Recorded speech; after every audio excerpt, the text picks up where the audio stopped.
What's up, traders? Welcome to this week's episode of the Weekly Watch List, where I do a technical analysis and give you my thoughts on the tickers listed up above. We'll of course be checking in on the broad market, notably some monthly charts there. After that, we've got our core list of companies, and if you stick with me towards the end of today's video, I've got 4 additional trade ideas to share with you, so definitely stay tuned for that.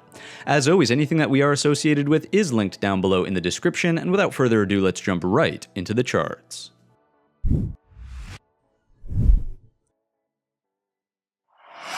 So kicking things off on the SPY monthly timeframe chart, looking at candle structure and location as we always do. This is the candle in question, and I would certainly say it's very likely that we will close this out as a decent solid-bodied green bar, but the most important part is this lower wick. So of course we know that Monday is the last trading day of October, so the upper edge is subject to change because that's where we'll be opening, or roughly around there.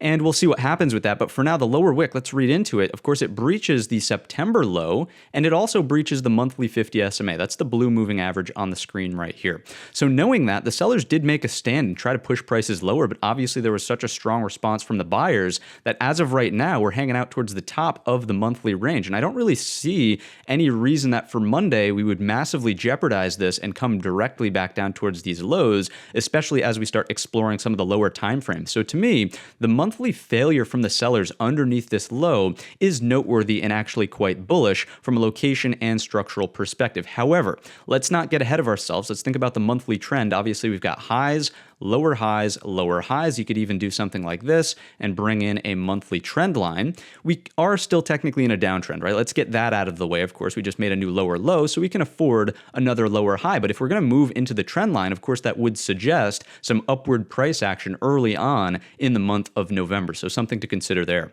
Let's take a look from a Fibonacci perspective from our low all the way on up to our high. And what we'll remember is that this was confluence with our prior sets of highs and resistance here. That's exactly where we supported on this monthly chart, also right around the 50 SMA, which if we just grab a little bit more time, we'll remember that the monthly 50 SMA does tend to offer support in bull markets, right? So support, support, support, support. This is not a guarantee that this is a secure low, but it would seem reasonable that the quote-unquote monthly timeframe objective has been fulfilled from a pullback perspective.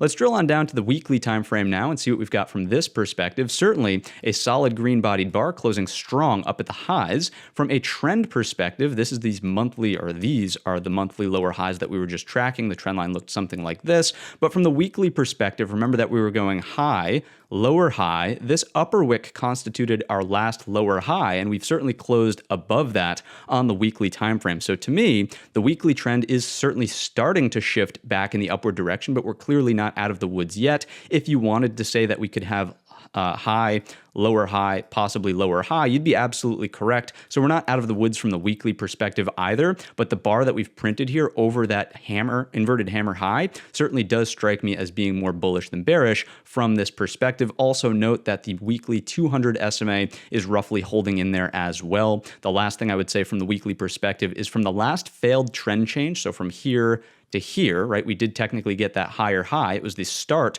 of a weekly trend change. It obviously fell apart. We didn't hold for the higher low. I'm just sort of reiterating why this high is important. If we come in from the fibs here down to the lows, notice that we're right at the 50% retracement, which was prior support, prior resistance, prior support as well. And if we take out our high volume nodes, let's do something like this, then what you'll also remember is that this was the high volume node. We're right back at that level, that infamous SPY 389, right? So we'll talk about that as we move to the daily in just a moment, but from the high volume node perspective, we certainly never made it down towards that SPY 340. That would have been the bearish target, never made it there, and we actually resolved the low volume void here to the upside. So things are shaping up in the bullish direction, but how we resolve SPY 389, 390-ish level is going to be very, very important and in my opinion, defining for the next move here in the market. So with that being said, let's drill on down to the daily time frame and start looking at our levels here. So levels are on, studies are reset, 50 SMA in blue, 200 SMA in green.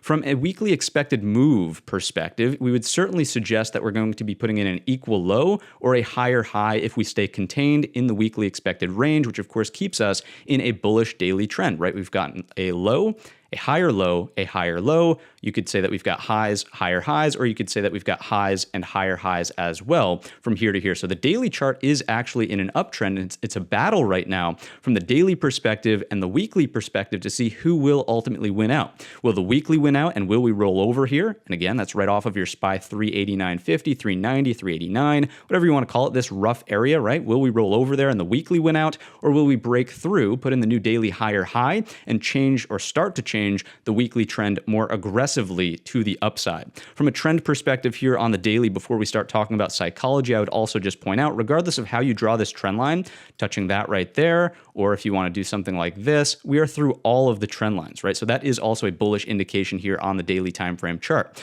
So going forward, what would I watch out for into this upcoming week from a psychology and levels perspective? Here's the balance range that we had been discussing for what felt like months. Obviously, it was only like a month and a half, but it felt like forever. We couldn't get out of our own way. We are resolving this to the upside, and with the trend forming above this, the higher lows right at the top of the balance above those three highs, to me, sign of beauty, right? The trend is starting to resolve in a clean manner, structural manner, to the upside. Notice that on Wednesday, we put in the inverted hammer off of the 50 SMA and just shy of that SPY 389.50 level. We break the low on Thursday, but there's no follow through from the sellers. The sellers are just simply not there in the market right now. And obviously the firm close on Friday would suggest more bullish action than bearish action. So if we're going to double this range, which is typically what we look for when we break out of a range, that would bring us roughly to SPY 400. Now, keep in mind, we've got a target just before that at SPY 395. That would be my first upside target early on in the week. Then we can look for 400. And if I have to update you on Wednesday, the midweek market update about this gap overhead, we can certainly discuss it then, but one step at a time. We're amidst a volatility storm trying to reverse a trend in the upward direction. We'll talk about more supporting evidence for this as we move through today's video. Now, if we get further consolidation in here, to me, that strikes me as fine. Why is that? Well, to me, it would look more like a bull flag. Further price acceptance outside of the range here would be confirmation that the buyers are taking control, shorts are not happy about that, and any subsequent breakouts should have those shorts squeezed, right? So from that perspective, also pretty bullish there. Now, on a breakdown of this SPY 378.50, we can reasonably head lower to 372 and still build out a higher low on the daily perspective that would look something like this. Obviously not an ideal situation and also underneath the weekly expected move, but 372 is the line in the sand. Now, why is that? Let's take out the Fibonacci's here on the daily time frame chart. We'll come from the lows up to the highs, and what you'll notice is that that's roughly still correlating with the 38.2. So anything that's above a 38.2 is generally seen as more bull flag consolidation. Wouldn't be picture perfect above 378.50, but nonetheless still constitutes bull flag consolidation over SPY 372. So that is the line in the sand to the downside. Of course, all you bears out there who want to see the market fall apart, I would flip my case to the bear case if we start getting price acceptance once again underneath SPY 372. Why would that be? Of course, from the weekly perspective, it would be more evidence that this could be your lower high. And if we break back down into the original range, this is the original range, right? Then that would constitute a massive look above, fail, target would easily then become the equal low and bottom of range around 356.75. I'm just not seeing the supporting evidence for that right now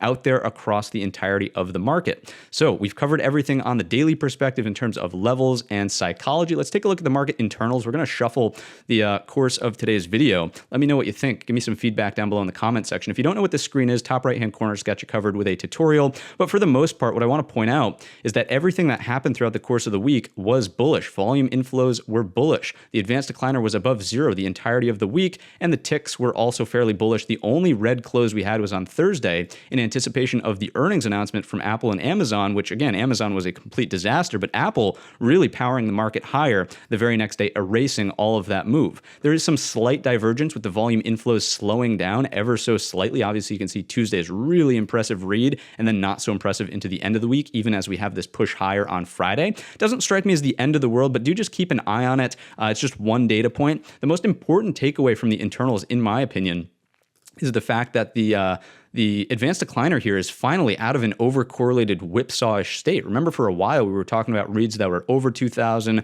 underneath negative 2,000. Look at how these are respectfully between 0 and 1500. It's not like the market's in an overcorrelated state, indicating that volatility is coming out of the market. And we'll see that in the VIX products in just a moment as well, which of course is a bullish sign for the market, making investors feel more comfortable about committing longer term capital. Okay. So internals do strike me as being bullish here and supporting the move higher in the marketplace. Next up, we'll take a look at the market profile. If you don't know what this is, top right hand corner, again, I've got another tutorial for you. A couple of takeaways. Let's keep it real brief here.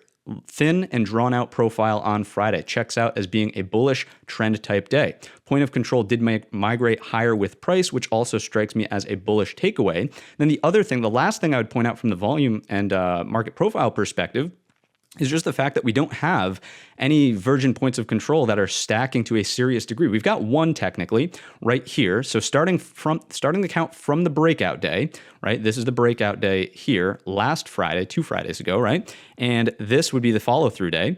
That's the only virgin point of control. Notice that everything else is tagged up. This tagged up, this tagged up, this tagged up right here, right? So it's not like we have poor structure, deficient structure underneath us from a volume point of control perspective. Things are checking out. Just having one underneath you is not really the biggest deal. When you start stacking up like 5, 7, 9, 11 points of control that have not been tested underneath you, that certainly starts to get concerning because there's not enough give and take in the market. But this to me would indicate that there's plenty of give and take, right? This is technically a small 3-day balance before exiting that balance on Friday with the firm break and move to the upside. So from a market profile perspective, things check out as being bullish and not structurally deficient as well. Let's get back on over to the platform here and start taking a look through our sectors. So everyone's favorite part, right? The sectors. Let's breeze through the lightweight sectors. We'll only focus on the heavyweight sectors, and we'll kind of get you the salient data points only.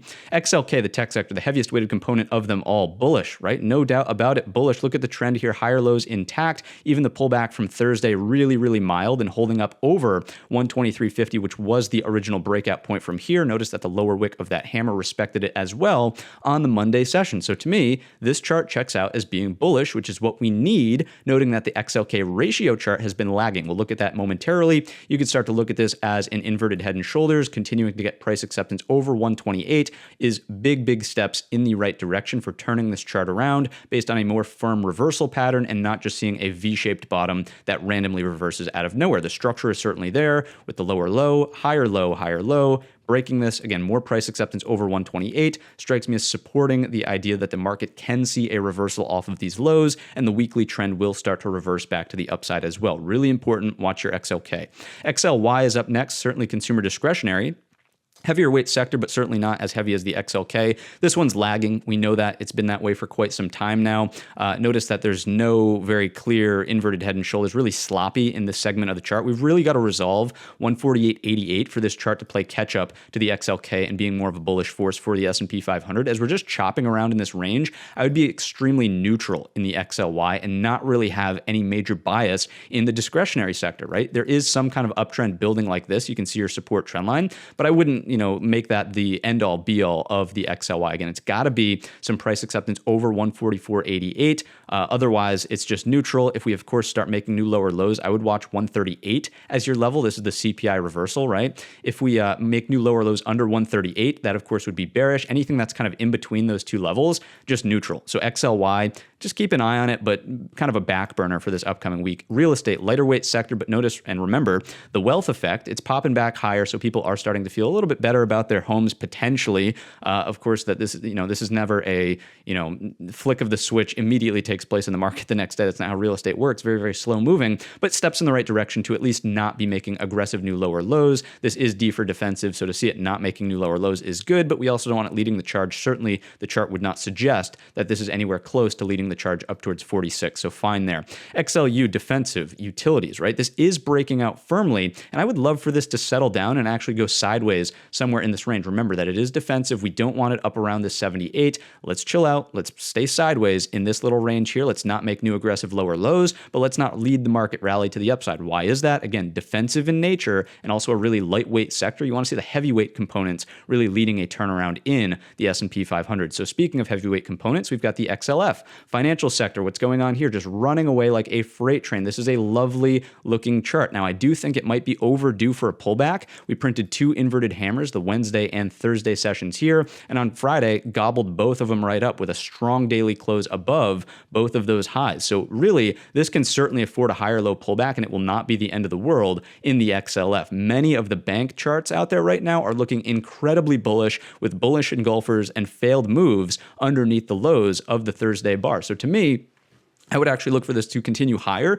but just be mindful. You're not looking for new money longs here, just looking for further bullish data that the S&P 500 itself will continue its upward ascent. I would not be chasing longs in financials. I would just carry it forward as a bullish data point. If it does pull back, a line in the sand that I would want to see hold at this point in time would be the top of this choppy range here, around 3250. You'll notice it was prior support, resistance, resistance. I really don't want to see financials back down underneath that. That would be a bullish look for this chart here. Industrial, 7%, pretty lightweight, so we'll keep it brief here. Obviously, it looks similar to financials, gobbling up that inverted hammer, bullish force, right? There's not a whole lot of structure to be trading on based off of what we've got to the left. If it does continue higher, 96.45 might be a place for it to pull back, but overall, small bullish force for the marketplace continues to look fine as long as we're above 90.25, we'll call it. Next up, communications lagging, obviously, with Google just absolutely getting decimated on the earnings announcement and kind of lagging to play catch up, so to speak. So there's your balance range. You could even actually call it something that looks like this: look above and fail. Never really got outside of the balance to the downside. As long as we're in this chop zone, just like the XLY, neutral. We won't read into it too much more than that. Underneath 48 is bearish pressure for your S&P.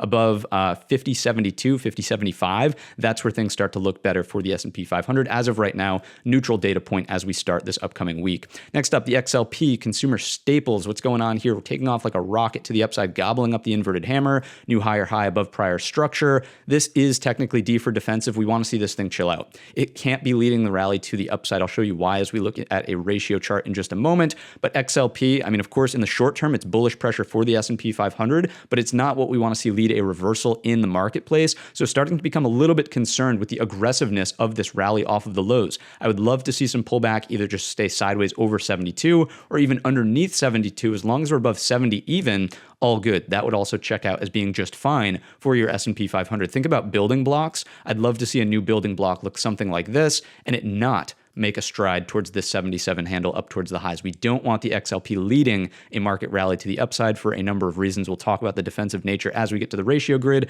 momentarily, but let's round out the structural charts. XLV, healthcare sector, excuse me. What's going on here? Finally, thankfully, resolving that 125 to the upside, the bottom of the monthly balance, and we're at the midpoint of the monthly range now. So can we afford a higher low pullback? Absolutely. If we do pull back, what are some levels to be focused on? Obviously, you want to watch the lows of the midpoint of this week. Oops, we've got the wrong tool loaded up. Let's try that one more time. And the first set that you'd want to see hold is roughly around 130.35. If it breaks, not the end of the world. I'm not entirely convinced on 129, but even a gap close all the way down to 127, sure, it would be a pretty significant reversal off of these highs, but as long as the daily chart puts in a higher low somewhere above 125, we're all good technically from a trend perspective in the XLV. So the chart looks good, really impressed. Remember, it's the second heaviest weighted component of the S&P 500 as it's gobbling up these, it was an inside bar setup into Friday, right? Closed above Thursday's high. The chart looks bullish. There's nothing about this chart that would say, okay, massive reversal early on the upcoming week. But even if we do get the pullback, what I'm saying is that that pullback would be welcome for a higher low on the daily time frame chart, keeping the S&P 500 bullish. Next up, XLB materials, lightweight sector. We won't read into it too much. Just watch your 3-day high breakout point. If it goes over 75, you're looking for some rotation through the thin structure, slight bullish pressure for the marketplace. Anything here is just neutral, and even if we're breaking down, it's not the end of the world, not going to make or break the day. Last but not least, the energy chart. What is going on here? Again, not an ideal look, more like the XLP. We want to see this thing cool off. Energy prices moving higher, not really ideal, right? For the S&P finding wow, complete brain fart, a bottom at least. We want to see this cool off, go sideways. Unfortunately, even though we broke down underneath the Thursday low, sellers didn't find any sticking points underneath and we closed back inside on the Friday session. It doesn't mean that we've got to take off like a rocket to the upside, but it certainly would suggest that the sellers don't really have it going on here. I would favor upside moves, but just neutral, bullish above, and really look like ideally energy into the upcoming week would take out 88, 87.50 and move back down for a retest of the breakout point at 84. Think about it like this: break, retest, and then go. Something like this would have the S&P 500 feeling a little bit more content. So that's what I've got from a structural perspective. Obviously, the main things to focus on are your XLF, really bullish, can afford a higher low pullback. XLV, same thing, and the XLK looking great as well. Let's take a look through some sector ratios now. If you don't know what this screen is, top right-hand corner, it's got you covered with a tutorial video. Top 4 are the risk on sectors. XLF, as we pointed out on the structural chart, looks absolutely great. XLV looks absolutely great, as we pointed out on the structural chart. XLY is lagging. Big, terrible look here in the XLY. Consumer discretionary needs to pick up if the market's going to reach full-blown risk-on mode. And notice that the XLK is trying, but we're not all the way there yet. We're still underneath a descending 50 SMA. That's the gold line on this chart. Early on in this week, if we can pop above that and break kind of this lower high phenomenon from here to here to here, that to me would be a decent look for risk on returning, but one step at a time. Remember that ultimately on the higher time frames, the weekly and the monthly, we are still in downtrends, so guilty until proven otherwise from the risk on perspective. And look, in the short term, yes, a little bit of a squeeze can take place here, but we really want to see these ratios turn around if the market's going to reach more of a full-blown risk on mode. Let's take a look at the bottom 4. These are the risk off ratios, right? XLP going sideways here. We'll take a look at a ratio between the XLP and the XLY momentarily, which will reiterate that XLP is actually doing, it's moving higher too aggressively in relationship to the other ratios. XLE, still not a great look for your S&P 500. This is a risk-off look, seeing that up towards the top. Utilities are fine, still down here at the lows, and same thing with real estate, kind of sideways and not as aggressively trending lower like what we have in here. So from a ratio perspective, main thing I would watch is right here, your XLK. Can we make the higher high? And if so, that is bullish in the short term. Let's take a look at the XLY over the XLP. So this is the ratio of consumer discretionary to consumer staples. We looked at it last week and people seem to enjoy it. So here we go. This is why it's not ideal for the XLP to be rallying as aggressively as it is. We want the XLP to chill out a little bit, and we want the relative strength to move over to the XLY so this ratio can poke up and over a descending 50 SMA. Notice that as this is pointing higher, as this ratio pair is moving higher, the market likes to trend higher. As it's pointing lower, the market likes to trend lower. You can see this kind of relationship here. So overall, if we're going to achieve a more bullish look in the S&P 500, you need the ratio here, the XLP to chill out, the XLY to strengthen up a little bit. And that should make sense. Most growth is pushed through the market, at least from the discretionary companies, think Amazon and Tesla, as opposed to Procter & Gamble and Walmart, right, which is in the XLP. So hopefully that makes sense. Hopefully this perspective and sharing it this way is also a decent way to look at it. If we do something like this, I like the vertical stack of the chart. So leave me some feedback if you like this new sort of layout in the video today. That is the XLP ratio. Last week we also looked at the dollar, so let's do that again. We'll do it on the same kind of look here. In last week's episode, we talked about the break of the secondary support trend line being a bullish look for the market. Remember that as the dollar weakens slightly, as this moves lower, equities tend to move higher. We certainly got the break there, and the market did rally a little bit. Now, the concerning look is that we're at the primary support trend line, right? So we're still in a very aggressive uptrend in the dollar, but we are at the primary trend line. So if this bounces here for a higher low, there's nothing saying that the dollar can't head higher off of this higher low, which would be bearish for equity. So something to consider is whether or not the local low from last, Thursday on the morning gap down, if that holds, not really ideal. Maybe we see some more consolidation and pullback in the market if this breaks down. More of a bullish look, looking for equities to continue higher and possibly get that breakout of the SPY weekly structure that we were discussing previous. Let's take a look at the TNX now. Just got things loaded up for you on deck today. Again, let me know if you appreciate the new format down below in the comments section. The main look here is very similar to the dollar, right? Obviously, we made a new higher high, and we're pulling back into the primary support trend line here. So if we get any sort of bounce in rates, if rates tick back higher, I would imagine it would suppress the equity markets to sideways consolidation, if not maybe a slight pullback to that SPY 372 that we were just discussing prior. So still in an uptrend in the TNX. We did know that on Friday, we got the PCE inflation report that the Fed pays attention to, and it came in right at expectation. And there are some talks about the Fed actually slowing down the rate hike pace that they're currently at. So here is the Fed Watch tool. Let's go to November 1st. Notice that it's very likely we'll get our it's 81% priced in that we will be getting the 75 basis point rate hike, 300 to 325, 375, 400, right? So that 75 basis point is basically priced into the market at this point in time. Keep in mind that's Wednesday.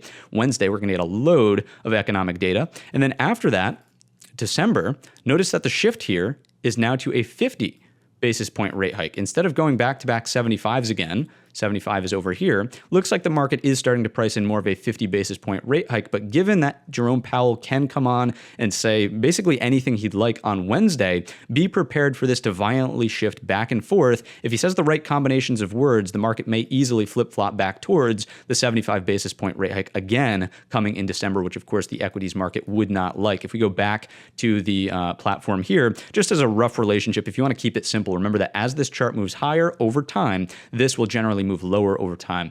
Rates obviously impact your XLK, the tech sector, much more firmly than the other sectors, and the XLK being the heaviest weighted sector. Not a good look for the market, right? So that's the rough relationship there. Hopefully, again, walking through this on a regular basis is useful for us. Let's go ahead and take a look now at the SPX A200R. It's the last chart I've got in this sort of funky lineup for today's video. This is a look at how many stocks are trading above their 200-day simple moving average. Notice that we've got a couple of looks here. This is the '08 crash, if you will, correlates with this segment of the market right here. And what I want to point out from this chart today is not so much the depth of the pullback that we've seen, but the time that the market has been under these bearish conditions. Let me actually make this zoom slightly more appropriate. Something that looks like this, that correlates beautifully. So notice that on average, when the market enters a bearish state, it's very short-lived. And, the markets do tend to go up over time. We know that about equities markets, right? They do tend to trend in the upward direction. So as we approach longer periods of time in down markets, we have to start thinking, okay, when is this going to end before something in the financial system dramatically breaks? Now, we don't have a ton of data, and I would love to look at the 2000 and dot-com bubble crash in the SPX A200R, but we don't have that on Thinkorswim, so unfortunately, I can't include it as a data point. But if we compare the time duration of the 2008 drawdown, the sort of housing crisis, great financial crisis, look at what we've got here. We do have a little bit more ways to go if we're going to get a similar duration downturn in the market. But do just keep in mind that this is much longer than the average downturn of a sort of market pullback, market quote unquote, roughly speaking, crash, if you will. So just something to be mindful of. It does, to me at least, indicate that, hey, if this pops out of the yellow box firmly, maybe we've been bearish for long enough where we do get a bit of a trend change just based on the market solely, trying to work back towards a longer-term uptrend. Just something to consider. It's a longer-term data point. Doesn't mean the market's going to reverse tomorrow. Something I just wanted to show you as we round out our broad market here. Let's take a look at some volatility products, and then we'll move on to the core list of companies. Not VOX, we want the VIX. The VIX is the volatility index. Of course, we're breaking down out of this box into the lower box. Very similar look to the rate of pace on the breakdown here as well as here. Remember that this really spurred, this down leg in the VIX, spurred the August rally. So can we see something similar based on the VIX coming off aggressively? Certainly does look, similar from that perspective. And maybe, yes, based on the daily trend changing, we can see more of an elevated SPY, equities rallying based on volatility compressing slightly. Let's take a look at the VVIX now, which is the volatility of the volatility index. And what I would point out here, let's go to like a massive time frame.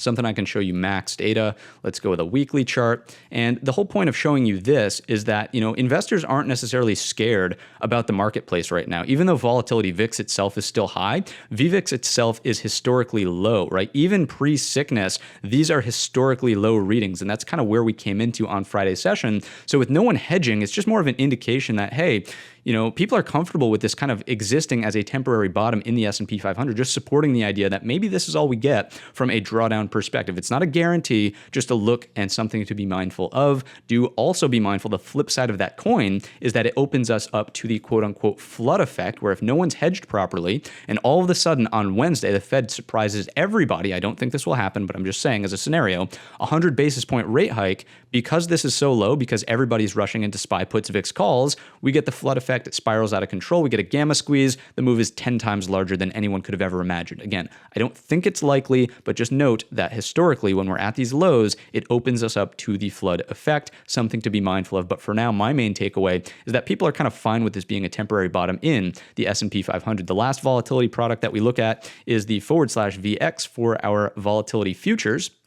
And finally, I'm happy to report to you that if you didn't watch the Wednesday video, well, what are you doing? You should watch those. But if you don't watch those and you only watch the Sunday videos, look at that. We're finally back in a mild contango in the VIX futures, meaning that there's less risk in the market in 17 days than there is on the time horizon of 52 days. This is the correct inversion. It's not really inverted. This is the correct skew in volatility, that in the future, there's more risk because there's more unknown. And in the present, the risk is more relatively well known. Okay, so we're out of backwardation, another indication that volatility is drying up slightly, which is a bullish sign for longer term players feeling comfortable entering equities, bullish force, bullish volume flows into the overall market. Again, I've been saying some pretty bullish things about the market today, but I please don't want you to forget that overall, we still are on the SPY daily time frame chart, if we just pop back down to it, underneath that weekly level. This big, thick white line, that needs to be cleared and then another higher low put in place before we start feeling more comfortable about these bullish outcomes.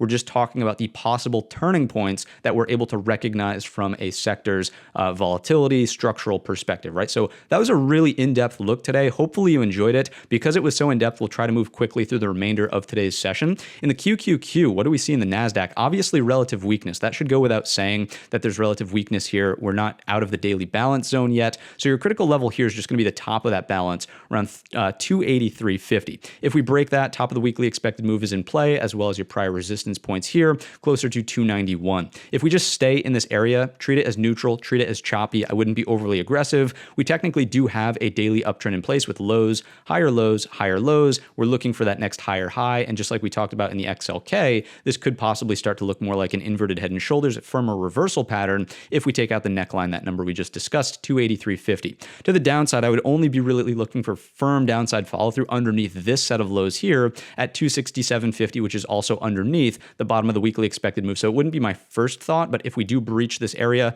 it opens up the door for lower, and more of the tech side of things stays in a firmer weekly and daily downtrend. So that's what we've got in the Qs. Next up, IWM Russell 2000, the small caps. Again, there's your thicky white line, not yellow. And you'll just notice we're above it already in small caps. Small caps have been acting as a leading indicator. So to see this price acceptance above the white line does strike me as more bullish than bearish. We've gobbled up the inverted hammer from Wednesday as well as Thursday. Bullish engulfer closing above the 182 top of two-day balance on Friday. I would look for some upside activity. We have a gap to fill overhead between 185.85 up to 188 roughly, and your daily 200 SMA will meet us there as well. That's where I'd kind of look for things to chill out just a little bit, noting that that would also be, just from a balance perspective, boom, there's your doubling of the range, right? So to me, this would be a reasonable place for the IWM to slow down if we see continued upside into the upcoming week, and that would just strike me as a bullish force for your overall broad market. If it pulls back, your line in the sand is the weekly expected move lows and the thick white line on your screen, 177. So to just keep it simple, neutral, bullish, looking for this to target, and then any higher lows above 177 keep us bullish and neutral as well. If you've made it to this point in the video, I'm sure you're enjoying the analysis. Hit the thumbs up button and subscribe to the channel so you know every time a new video comes out. And with that being said, we'll jump right into Apple, keeping it brief through the core list of companies. Notice that we've moved right into the overhead target from structure and the daily 200 SMA at 157.33. Everybody and their sister thought it was a short on earnings because all tech earnings are bad, right? Not so much. We open right towards the highs, gap green over red roughly, and rally. All the shorts are squeezed out. So short-term shorts should be out of Apple. And I would think that there's some major FOMO going on for people looking for new money longs in Apple. Please don't chase it long here. I think the better play is to wait for a bit of a pullback. Any higher lows that are above 150, 150 do seem reasonable as buying opportunities here. What would start the pullback, if we look at the secret sauce of the intraday hourly chart, a breakdown of roughly 155 opens the door for that pullback to start to unfold. But you know the deal. You're watching for hammer candles down here, double bottoms, inverted head and shoulders on the intraday. Any reversal patterns will do around 150, 150. That's what I would watch out for, something that does this throughout the course of the week. If we break down underneath 150, 150, it's really still not bearish in here. I would be rather neutral in that section of the chart and only bearish underneath 146.25 for the same reason that SPY is bearish underneath 372, right? This is the original balance. If we start failing underneath that level, certainly have trapped overhead supply, look for the rotation lower, but there's a long ways to go. And based on Friday's close, certainly wouldn't suggest that that's in play early on in the upcoming week. Next up, we've got Netflix. What's going on over here? Very, very simple chart to look at. We've got a range, and it is evenly divided into thirds based on the natural price action, which is pretty cool. 2 days of price acceptance in the upper third would check out as being more bullish than bearish, starting to build out more of a bull flag look, watching for a breakout over 305 to fill the remainder of the gap up towards 332.67. If we move to the middle third, neutral. If we move to the lower third, bearish. It's as simple as that, and Netflix let the structure guide you. For now, again, bull flag look is probably the favored one based on 2 days of price acceptance on Thursday and Friday. Next up, we've got Tesla. What's going on with Mr. Musk? His Twitter deal has been quite funny if you've been following along online, but his Tesla chart is looking pretty bullish with this double bottom in play, and Friday's hammer candle tells the story, right? Sellers try to push it back down into this original balance area here, bought right back up and closed firmly up towards the highs. I would watch for some follow through into 241 coming from a range double, right? So there's your original range. If we double it, 241 is your target. And again, a clear failure from the sellers on Friday with the strong close there. So watching for upside moves in Tesla, the chart is certainly more bullish than bearish. Price acceptance or a breakdown of that low rather, then you could watch for the look above and fail, target the bottom end of the range. It would not be my primary outcome or primary outlook just based on the structure that's printed thus far. Next up is Google. This is certainly a change in tone with a bearish chart in front of us. Let's make the price action pretty. There we go. So there's your balance range, right? Is this just going to be a break, retest, and lower? Certainly a possibility. I wouldn't really look for bullish outcomes unless you're trying to play this gap fill overhead. So quite a ways to go till we get to 98.30. Certainly a nice solid green bar on Friday, but from a structure and location perspective this way, not out of the woods, right? So I would not use this as a favored long setup early into the upcoming week. Again, if it gets into the gap overhead, maybe there's something to do through here, but I would favor shorts if we're just, struggling around 96 quarter, 95 even. Look for the equal low, and you're just going to get a break, a retest, and then an H pattern, right? So that's the bearish look in Google. Next up is Meta. What's going on here? Just an absolute disaster from earnings, right? If we zoom in on the chart, we've got some levels through the gap overhead, and these are all coming from structure off to the left, but I wouldn't weigh into them too much. I'll just tell you what they are. 108, I know they're kind of faint, right? 114.50 and 119.50. They may or may not offer some sort of reaction. Anything kind of goes when you've got a major gap like this overhead. Instead, I would just be kind of patient for a breakout of the container bar from the Thursday gap down. If we move over 102.60, okay, maybe there's some upward lift. If we move lower underneath 96.38, really it's going to start at 98, but 96.38 is the true low. If we move underneath that, there's quite a ways to fall into 84. So a patience play in Meta. I wouldn't really look to be overly aggressive in this chart till we have some more structure build out. Next up is NVIDIA.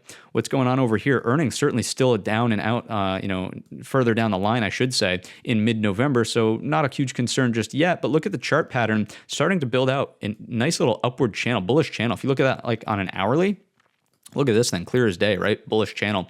So definitely favoring bullish outcomes. Look at that beautiful higher low pullback into the afternoon of Friday. If we get a break of this 2-day balance range, which was a failure, right, to move back down into the original 2-day balance range, Thursday failed back in, Friday engulfs it back towards the highs. So sellers weak, buyers strong. If we can take out this point, which is at 139.50, look to play for the gap overhead, 145.50 up to 149.50. That's the bullish outcome. I wouldn't really be bearish in NVIDIA until we crack the 2-day lows from the original balance. We've already looked into it. Buyers responded, so I wouldn't be overly aggressive on the second look in either. It's got to be underneath these lows at 127 for me to open up bearish outcomes in this particular chart. Next up is Microsoft. What's going on in Softy? This one's slightly more bearish, much more like Google. Obviously, you've got your original balance here. Failed to get into it on Wednesday on the rally from the gap down. Closed weak on Thursday. Friday, the entire market was bullish, so no surprise we're back up towards those highs, but it's not like we've done anything all that impressive. The main bullish outcome here would be trading for this gap close overhead over 238.25, starts to fill up. I would firstly pay attention to the top of the balance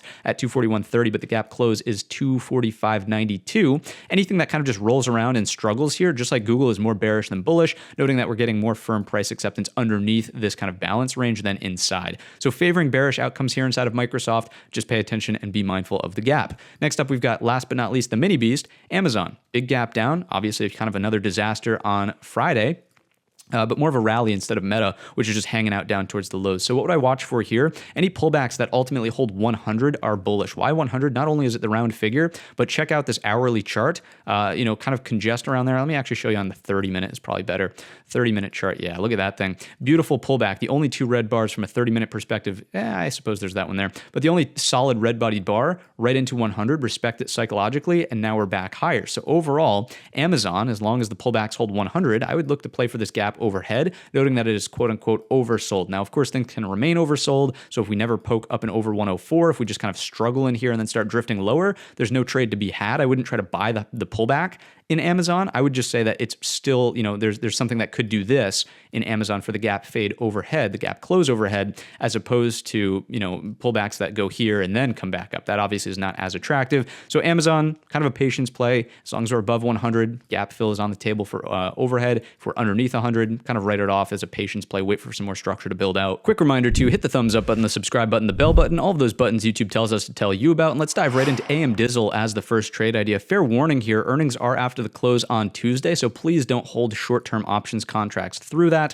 unless you're willing to lose it all. But early on in the week on Monday, if we can crack the 4-day balance highs, look left, we've got a gap to trade for overhead from 64 roughly up towards 67. If it doesn't happen on Monday, I would reconsider the chart after earnings, but only if we're still within striking distance of that 4-day high breakout point around 62 roughly. If we have a big gap down and are off in the nether, not really interested in AMD. Next up, we've got FedEx. What's taking place on this chart? Certainly a bullish ascending triangle look with the higher lows representing progress from the buyers. Just looking to crack this overhead wall of resistance at 161.50. Now, I don't think that the weekly chart wants to look something like this. I don't think that the gap is going to close all in 1 day, 2 days, but I would say that the daily 50 SMA here around 176 would be a reasonable target, not only because it's the daily 50 SMA, but also from a measured move perspective, it would bring us right up towards that level. So break of 161.50, target 176 over time. Not interested in the trade if we break down underneath the support trend line. Next up, we've got Roblox, which seems to be a repeat customer these days. What do we see taking place here? Certainly a short-term bull flag with an inside bar on Friday. If we can crack this area of resistance, look left, the next target is up around 51.22. Tight risk reward, right? Entering somewhere in here, stop underneath the lows. So it works for swing traders, and as an intraday scalper, you're just looking for bullish outcomes over this kind of entry point on the daily time frame. So bullish outcomes in Roblox over 46.50. Not really interested in the trade underneath 45.50. I'd keep it on a radar as long as we're above 43.50, above this balance, right? We're building out a building block in the positive direction, but it's really got to stay here early on in the week to be interesting as a possible trade. Last but not least, we've got Shopify building out a 3-bar play. So 1, 2, and if we get on Monday a break of the 2-day highs, looking for 3 on some follow through to the upside. Target would be up here. Again, probably not all over the course of 1 day, but 42.35 is the number. The break over the 2-day highs is 34.71, and you want to see it remain in consolidation for possibly another inside bar here over 32.57. Not really interested underneath that level because if we scrunch up the daily time frame chart, it is in a fairly aggressive daily downtrend. So don't want to push your luck on the long side, but if the setup wants to pan out, it is there from a risk reward perspective. That's going to wrap up this week's episode. If you enjoyed the video or learned anything new, let me know down below in the comment section or by giving the video a thumbs up. Don't forget that we will be live at 8:30 tomorrow morning. And with that being said, I wish you all a green trading week.